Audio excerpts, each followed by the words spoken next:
देशाच्या संसदेतले विरोधी पक्ष नेते राहुल गांधी आणि काँग्रेस त्यांचा पक्ष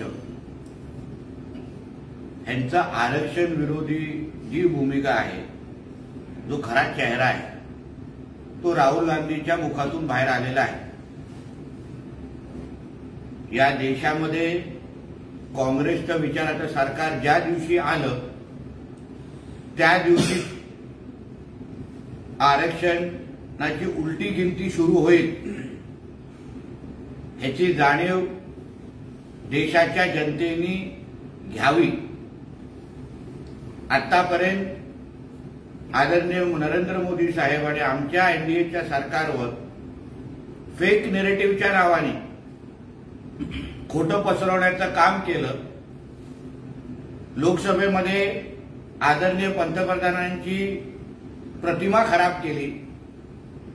पण आज मी जबाबदारीने आणि विश्वासाने सांगतो की ज्या देशामध्ये जोपर्यंत आदरणीय नरेंद्र मोदी साहेबांच्या नेतृत्वाखाली असलेलं एनडीएचं सरकार आहे, तोपर्यंत या देशाच्या मध्ये आरक्षणाच्या ढाच्याला कोणीही हात लावू शकत नाही, कोणीही वाकड्या नजरेने बघू शकत नाही।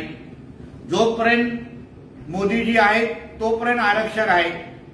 ज्या दिवशी काँग्रेसच्या हातात सत्तेच्या चाव्या गेल्या, मग कुठल्याही राज्याच्या असो किंवा देशाच्या, त्या दिवशी आरक्षण असलेलं आरक्षण संपवून टाकण्याचं काम काँग्रेसचं विचाराचं सरकार करेल, हे त्यांचेच नेते राहुल गांधींनी आपल्याला सांगितलेलं आहे। त्याचबरोबर संजय राजाराम राऊतने मोठं आरक्षणाबाबतीमध्ये राहुल गांधींचं वक्तव्य मोडून तोडून दाखवलं। अमेरिकेमध्ये बसलेले राहुल गांधी यांनी जे जे बोललेले आहेत ते पूर्ण इंटरव्ह्यू लोकांनी पाहिलेला आहे।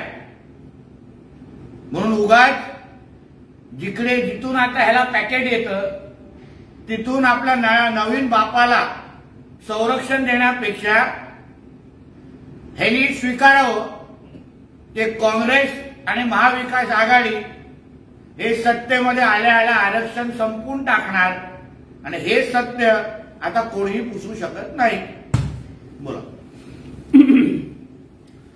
संजय राऊत असाही आरोप करतात की धारावी प्रकल्पाच्या नावाखाली मुंबईतील जमिनी ज्या आहेत त्या अदानीला देण्याचा डाव आहे। धारावी प्रकल्प हे ठाकरे कुटुंबीय आणि मातोश्रीसाठी आता वसुलीचं केंद्र झालेलं आहे।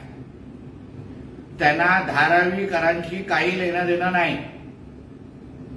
आपल्या घरापर्यंत कंटेनर कसे पोचतात, त्यासाठी ब्लॅकमेलिंग कशी करायची, लोकांना वेटीस कसं धरायचं, मुंबईच्या विकासाच्या विरोधात कसं वागायचं, हा एक कलमी कार्यक्रम ठाकरे आणि त्यांच्या पूर्ण वसुली गँगचा दिसतोय आणि त्याप्रमाणे आलेले हे स्टेटमेंट आहे। त्यांना धारावीकरांशी काही लेणं देणं नाही। धारावीकरांचा आज विकास होणार आहे, मोठ्या प्रमाणामध्ये प्रकल्प तिथे उभा राहणार आहे आणि धारावीकरांच्या मनाविरुद्ध काहीच होत नसल्यामुळे कुठलीही भीतीचा विषय राहत नाही। फक्त ह्याला कंटेनर कसे आपल्या घरापर्यंत मातोश्रीपर्यंत पोहोचतील हा ह्यांचा एवढाच प्रयत्न आहे। महाराष्ट्रात वातावरण खराब करायचे, दंगली घडवायच्या असे भाजपचे धोरण आहे। असे कितीही प्रकार केले तरी निवडणूक जिंकता येणार नाही असं संजय राऊत म्हणतात। हिंदूंची बाजू घेणं म्हणजे दंगली भडकवणं नाही। राज्यामध्ये देशामध्ये राहणारा हिंदू हा सुरक्षित असला पाहिजे।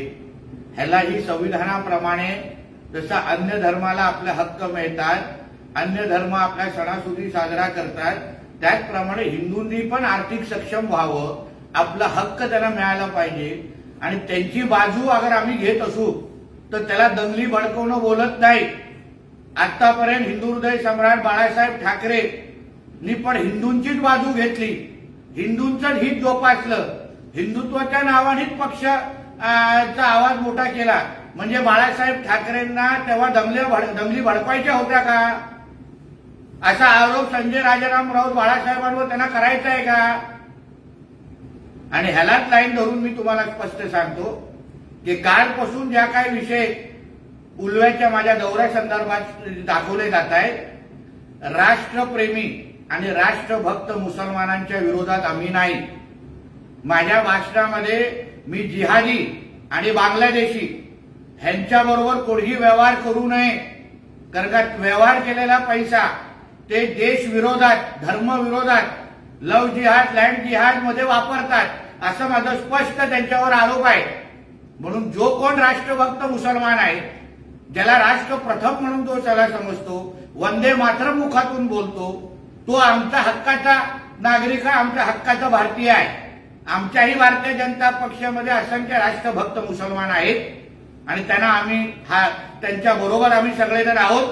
म्हणून उगाच जिहाद्यांना बोलल्यानंतर, बांगलादेशींना बोलल्यानंतर ज्यांना मिरच्या धोमल्या तेच अशा पद्धतीच्या खोटं माहिती पसरवत आहे। चंद्रचूड जोपर्यंत त्या पदावर आहे तोपर्यंत आम्हाला न्याय मिळेल असं वाटत नाही, असं एक मोठं विधान संजय राऊतांनी। संजय राजाराम राऊत झालाय गजनी। थोडं त्याला मी आठवण करून देईन, महाविकास आघाडीच्या काळामध्ये ह्यांचा मालक उद्धव ठाकरे जेव्हा मुख्यमंत्री होते तेव्हा एक दिवस त्यांनी आपल्या गाड्याचा ताफा घेऊन एकदा हायकोर्टामध्ये माननीय जज लोकांना भेट देण्यासाठी ते गेलेले, न्यायाधीशांना भेटायला गेलेले आणि परत त्यांच्या बरोबर होते।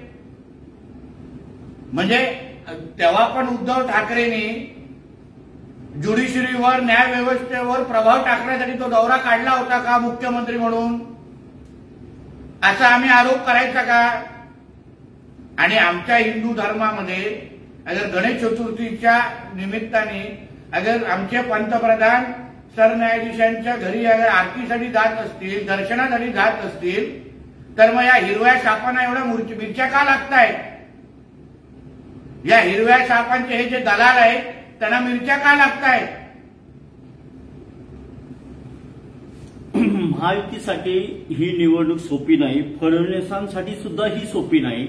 महायुतीतल्या प्रत्येक उमेदवाराला संघर्ष करावा लागेल असं संजय राऊत म्हणतात। संजय राजाराम राऊतला सांगेन, तू आमच्या फडणवीस साहेबांबद्दल, आमच्या घराबद्दल चिंता करण्या अगोदर तुझ्या महाविकास आघाडीचे उमेदवार बघ, कार्यकर्ते बघ।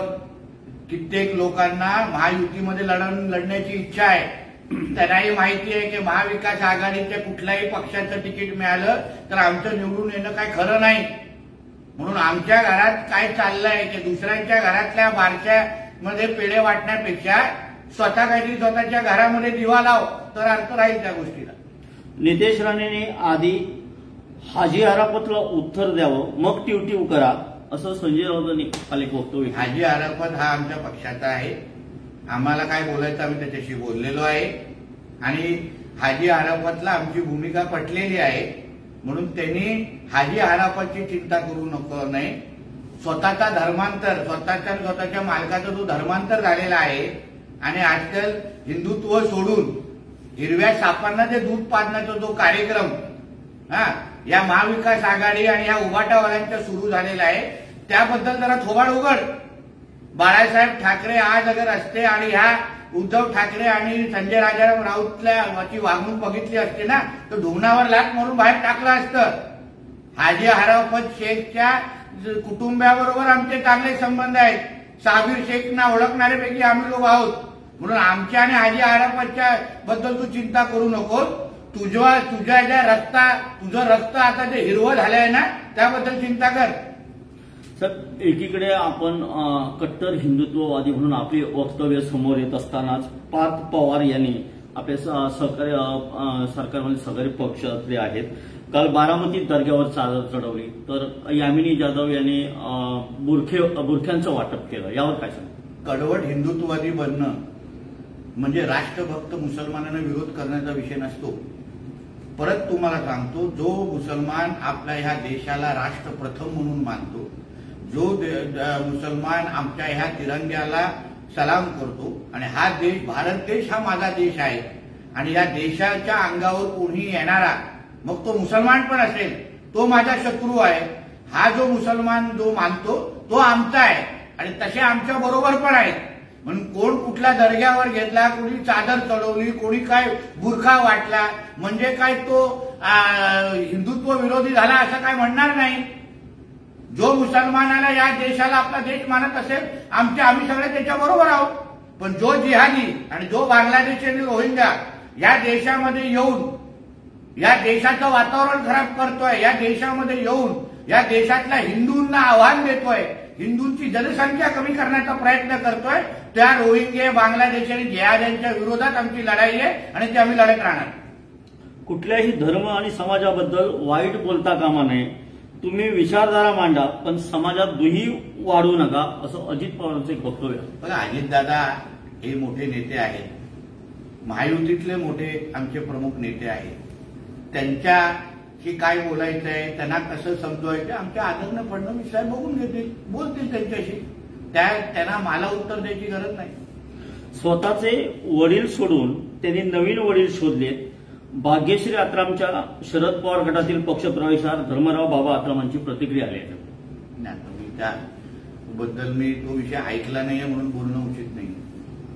साहेब, ओवेसीने इशारा दिला राज्यभरातील मुस्लिम मुंबईत एकत्र येतील म्हणून, तर आपली प्रतिक्रिया. राज्यभरातल्या मुसलमानांना एकत्र येण्याचा अधिकार आहे, पण हिंदूंना डिवचण्याचा अधिकार नाही.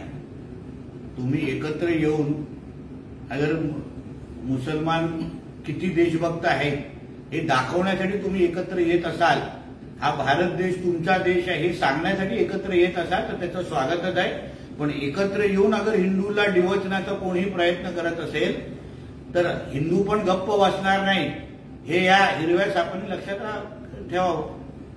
साहेब, अजित पवार काल म्हणाले की विशिष्ट समाजाला किंवा घटकाला वाईट बोलले तर ते खपवून घेतले जाणार नाही. मी तेच तर त्यांना बोललो ना. अजितदादा हे आमच्या महायुतीचे प्रमुख नेते आहेत. त्यांना काय बोलायचं आहे, त्यांना काय समजवायचं आहे आमच्या आदरणीय फडणवीस साहेब बघून घेतील आणि बोलतील निश्चित पद्धतीने. पण हिंदुत्व ह्या विषयावर तडजोड नाही, ही आमची सरळ स्पष्ट भूमिका आहे. आमचं सरकार हिंदुत्वाने विचाराचं सरकार आहे आणि हिंदुत्व ह्या विषयावर कोणी कुठल्याही प्रकारचं तडजोड नाही. साहेब, संकेत बावनकुळे यांचं मेडिकल झालं नाही आणि त्यांच्यासोबत असलेले लोक हे दारू प्यायले होते. पुण्यामध्ये ज्या प्रकारे हिट अँड रन केसमध्ये आरोपीला वाचवायचा प्रयत्न चालू आहे असं नागपूरमध्ये होतं आहे का, असा एक प्रश्न आहे. आता त्याबद्दल एवढ्या गोष्टी बोललेल्या आहेत, पोलीस चौकशी चालू आहे. त्याबद्दल जे बाहेर येईल त्याच्यावर आपण लक्ष ठेवू. पोलीस चौकशीनंतर काय बाहेर येतं. एबीपी माझा, उघडा डोळे बघा नीट.